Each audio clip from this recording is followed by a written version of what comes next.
აბად ილამშვიდობისა მეგობრებო, პირველ რიგში გილოცავთ დღევანდელ დღეს, დედის დღეს, ვინც მშობლები ხართ, დაგლოცავთ, ღმერთმა ბედნიერი დედები გამყოფათ, ხოლო ვინც მომავალში აპირებთ, ასევე გისურვებთ ძალიან დიდ ბედნიერებასა და საკუთარი შვილებით გახარებას. ეხლა რაც შეეხება ჩემს ყოველდღიურ ამ საგანგებო ვიდეოებს, uncut ვერსიებს, იმიტომ რომ ჩვენ ჩართულები ვართ მაქსიმალურად ახლო აღმოსავლეთში მიმდინარე საომარ მოქმედებებში, მე როგორც თქვენ დაგბირდით, ყოველდღიურად მექნება სიახლეები ბოლო 12 საათში განხორციელებულ მოვლენებზე. დღეს ძალიან საინტერესო სიახლეები მოხდა მეგობრებო, რადგანაც ისრაელმა დაანონსა უკვე სახმელეთო ოპერაცია ლიბანში, ასევე მოხდა ძალიან ბევრი სხვა საინტერესო თემები გასულ 12 საათში, 24 საათში, მოდი ესე ვთქვათ მთლიანად. და მე დღეს ვაპირებ, რომ ეს სიახლეები თქვენთან ერთად განვიხილო, მცირე ანალიზი ჩაუტარო და ასევე თქვენც დააფიქსირო თქვენი შეხედულებები ამასთან დაკავშირებით. მაგრამ სანამ გადავალთ ამ ყველაფერზე, გთხოვთ რომ დაალაიქოთ ვიდეო, გამოიწეროთ არხი და გადაუზიაროთ ეს ვიდეო მეგობრებს. მოდი დავიწყოთ. როგორც გითხარით მეგობრებო, სულ ახლახას დაახლოებით საათნახევრის წინ ისრაელმა დაანონსა ლიბანში სახმელეთო ოპერაცია და ისრაელის ჩრდილოეთითაც განალაგა უკვე სამხედრო შენაერთები. რაც იმას ნიშნავს და იმაზე მეტყველებს, რომ ესკალაციის ეს პრობლემა ვერ გადაიჭრება ერთ-ორ დღეში, როგორც ამას პრეზიდენტი ტრამპი და ამერიკის შეერთებული შტატების ვიცე-პრეზიდენტი ჯეი დი ვენსი ამბობდნენ, რომ ეს კონფლიქტი ჩვენ არ გვინდა დაემსგავსოს მაგალითად როგორც იყო ავღანეთისა და ერაყის სამხედრო კამპანია, მაგრამ მთელი ეს სურათი, რასაც ახლა ახლო აღმოსავლეთში მიმდინარეობს, მეტყველებს იმაზე, რომ ამ კონფლიქტს ექნება მეტნაკლებად ხანგრძლივი სურათი და ექნება ძალიან დამანგრეველი შინაარსი თავიდან ბოლომდე. ეს არის პირველი ძალიან საინტერესო სიახლე და მეორე, რომელიც გუშინ საღამოს გავრცელდა, ეს არის NBC News-თან ირანთან ომის თავიდანაცილების ბოლო შანსები ჟენევაში ამოიწურა, სადაც ირანის საგარეო საქმეთა მინისტრმა ტრამპის წარმოადგენლებს, აი თქვენ ხართ უიტკოპს და ჯარედ კუშნერს, ერთი არის ტრამპის სიძე ხელმარცხნივ, ხოლო მარჯვნივ, რომელიც არის რუსეთთან მიმდინარე, რუსეთ-უკრაინას შორის მიმდინარე ამ საზაო პირობებს, აი სწორედ ეს ორი ადამიანი ათანხმდებოდა, ხო ის აუცილებლად მოულოდნელად ეს ორი ადამიანი გამოჩნდა ირანთან დალაგებაში.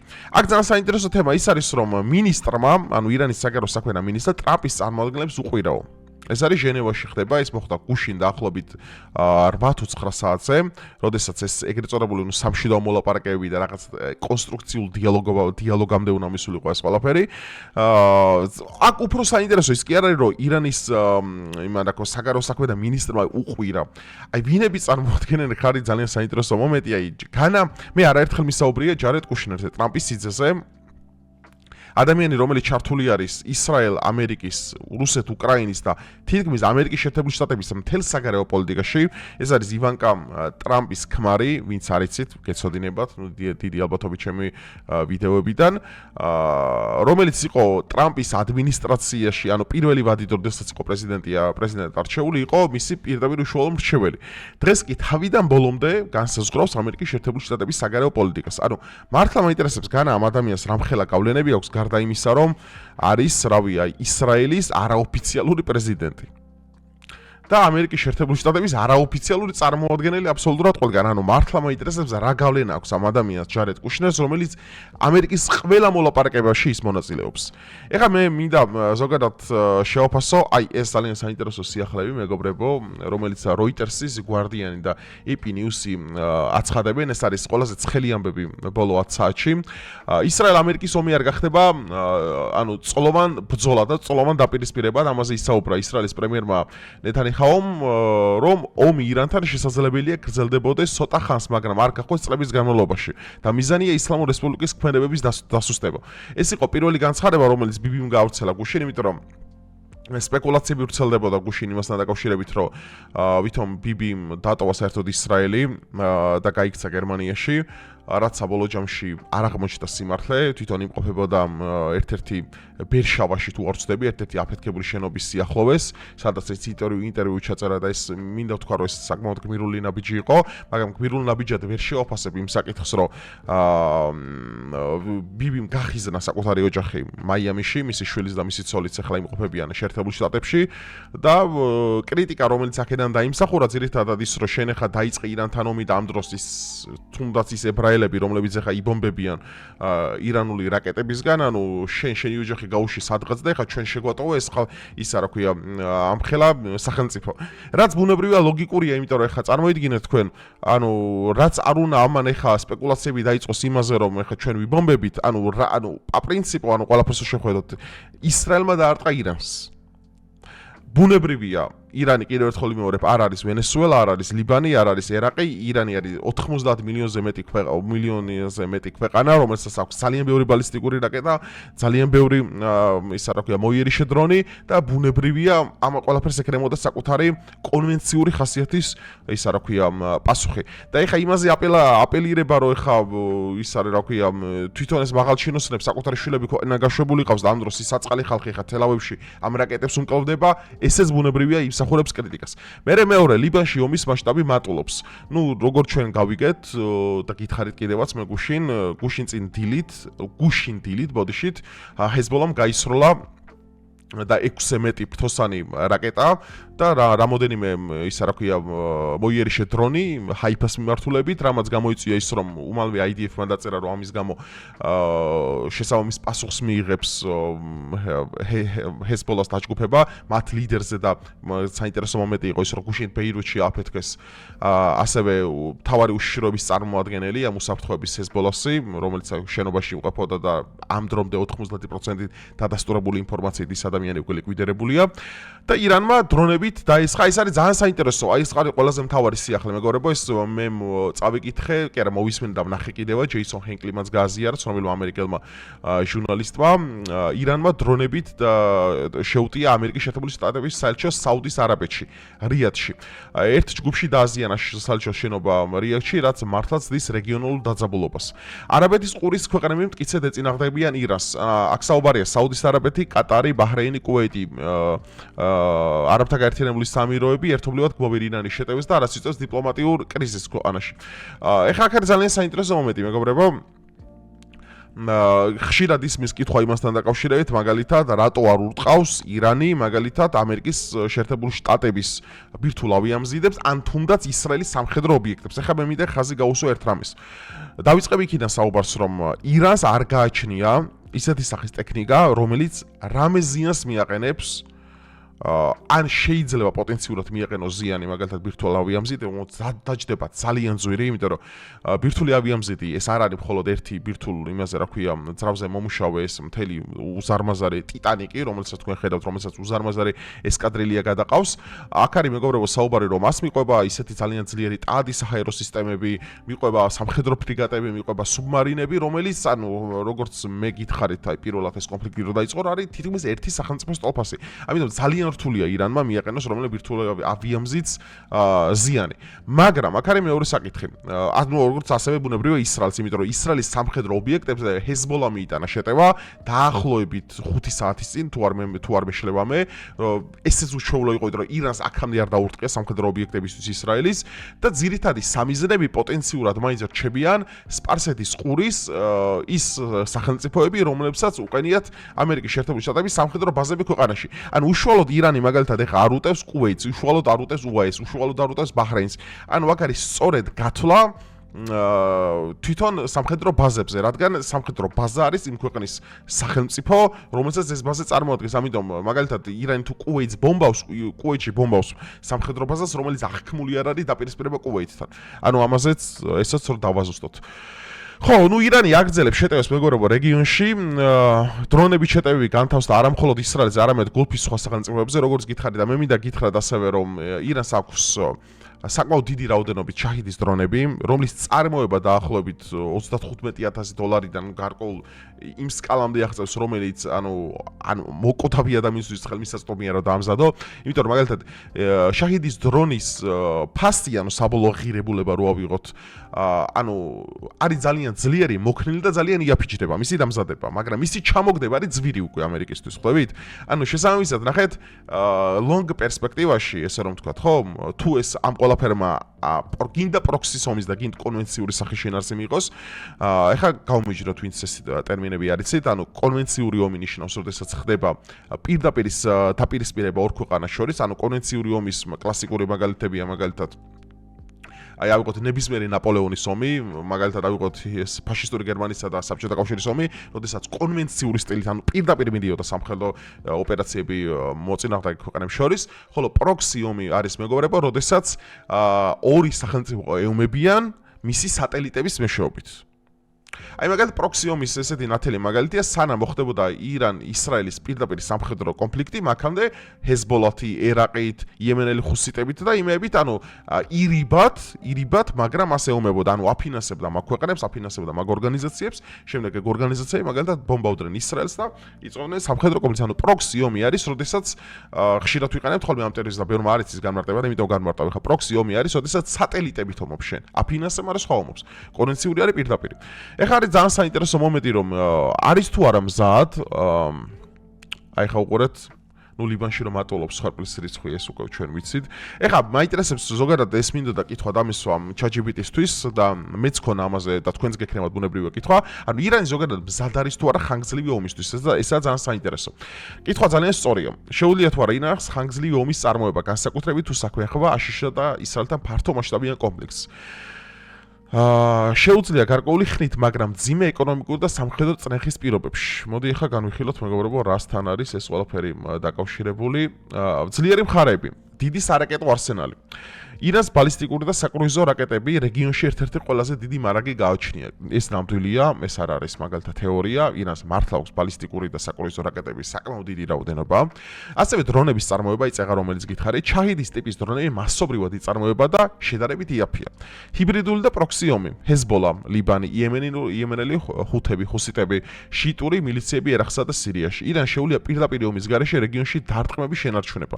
ნუ მოსახლეობის ზომა ბუნებრივი 85 მილიონიდან 100 მილიონამდე მერყეობს ესე მთლიანად რო ვიღო და აი თუ მაგალითად ჩვენ წარმოვიდგენთ ის სცენარი რომ ამერიკამ გააკეთა იგივე რაც მაგალითად 90-92 აი ის რო იყო ირანის ერაყის პირველი ომები რომ გადასხა მოკავშირეები ახლო აღმოსავლეთში მაგ შემთხვევაში ჩვენ შეიძლება მივიღოთ უკვე სახმელეთო ოპერაცია. ეხლა აქ არის სახმელეთო ოპერაცია უკვე სულის საბრძოლო მოქმედების თეატრს, იმიტომ რომ სახმელეთო ოპერაციად თუ წარმოვიდგენთ ამ ყველაფერს ხო ირანს ყავს ძალიან დიდი მოსახლეობა, ძალიან დიდი ჯარი და თან დამატებული ლანდშაფტი ზოგადად ირანის არის ძალიან მრავალფეროვანი, არის ძალიან ბევრი მთაგრეხილი, არის ძალიან ბევრი მაგალითად ავღანეთს ქონდა, მაგალითად ავღანეთის ომში ავღანეთის თალიბანის უპირატესობა რა იყო ხო, რომ გამოქვაბულების დიდი რაოდენობა ქონდა ისეთი სახის გეოგრაფია, რომ ეხმარებოდა მასპინძელ სახელმწიფოს, რომ მაგალითად მტერ სახელმწიფოს დახვედროდა მედგრად, აი ამ შემთხვევაში ირანსაც აქვს ეს უპირატესობა და ძალიან რთული იქნება სახმელეთო ოპერაცია, თუნდაც იმ დარის ქვეყნებისთვის, როგორც არის შეერთებული შტატები და ისრაელი. ეხლა სუსტი მხარეები, ეკონომიკა სანქციების ქვეშ, მრავალწლიანი აშშ სანქციები, ინფლაცია მაღალი, ვალუტის გაუფასურება და ხანგრძლივი სრულმასშტაბიანი ომის ძლიერ დაზიანება ეკონომიკას. აი ის ფაქტი უნდა გავითვალისწინოთ ეხლა ჩვენ რომ ძალიან მნიშვნელოვანი რაც არის, მოდი ერთ წამი გადმოვიტანოთ ესე. ანუ ყველაზე მნიშვნელოვანი აქ ის არის, რომ ირანი იყოფება მძიმე ეკონომიკური ემბარგოს ქვეშ. თან ძალიან დიდი ხანია უკვე. რამაც ბუნებრივია გავლენა მოახდინა იმაზე, რომ ირანი რამდენად არის ხანგრძლივი ომისთვის მზად, აი აქ არის ძალიან ბევრი კითხვის ნიშანი. ძალიან ბევრი კითხვის ნიშანი იმ პირობებში, როდესაც პრაქტიკულად ყველა გზა მოჭრილი აქვს მის გარშემოყოფ გალფის, ანუ ყურის, იმასა რა ქვია, ქვეყნებთან, სპარსეთის ყურეს გულისხმობ რა თქმა უნდა და ბუნებრივია ემატება ის, რომ ამერიკის შეერთებული შტატების არსენალი აღემატება ძალიან დიდ, ანუ ძალიან კოლოსალურად აღემატება ირანს, რაც ბუნებრივია ზრდის იმის პოტენციალს, რომ ძალიან მალე შეიძლება თვითონ ირანმა მოინდომოს უკვე საუბარი შეერთებულ შტატებთან, მაგრამ არსებობს მეორე ვარიანტი. არსებობს მეორე ვარიანტი, აი ჩინეთის თემა მაგალითად, იმიტომ რომ დღეს ჩინეთის საგარეო საქმეთა სამინისტრომ განაცხადა, რომ ეს არის საერთაშორისო სამართლის უხეში რღვევა, როდესაც ერთი ქვეყანა მეორე ქვეყანას ესხმის, საუბარი ქონა ამერიკა, როდესაც თავს დაესხა ირანს და ბუნებრივია მე არ გამოვრიცხავ იმას, რომ ირიბად წავიდეს ირანზე დახმარებები პაკისტანიდან, სადაც ახლა არეულობა, ვინც არიცით და პაკისტანი არის პოტენციური საფრთხე ასევე ისრაელისთვის, პაკისტანი არის ბირთვული შეერაღებული მუსულმანური ქვეყანა, ასევე ჩინეთიდან და რუსეთი საერთოდ აფსაიდშია, რუსეთი საერთოდ აქ არ ფიგურირებს.